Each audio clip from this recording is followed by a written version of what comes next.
welcome back.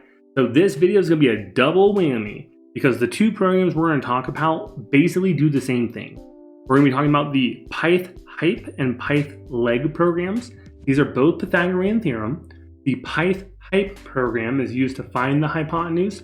Pythleg is going to be used to find the leg of the triangle. So they both function the exact same way. It's just a matter of what you've been given. So let's go ahead and run the Pythhyp program for question number 1 here. They described a triangle where we know that the legs are 9 and 2. So we plug in 9 and 2, and it does all the fancy math. And the hypotenuse is either the square root of 85. If that could be reduced, they would reduce it. And we have the decimal version of 9.2. So you just take whichever one of these shows up on the answer choices and go with that. So super duper duper simple. Let's go ahead and showcase the Pythleg program. It is literally the exact same stuff. Let's just say that the given leg was like, I don't know, 6, and maybe the hypotenuse was 9.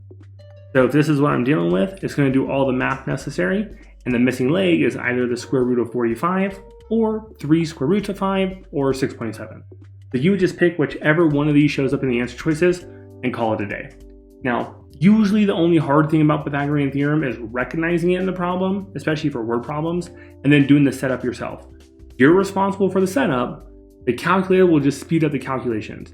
And even if you're like, oh man, I already know how Pythagorean theorem works, I don't need a program. The nice thing about the program is 1, it doesn't make mistakes. Humans do.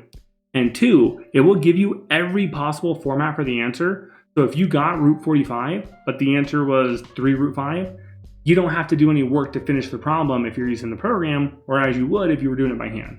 So keep that in mind, make your life easy, use your programs. All right, that's it for the Pythagorean theorem ones. We'll see you guys in the next video.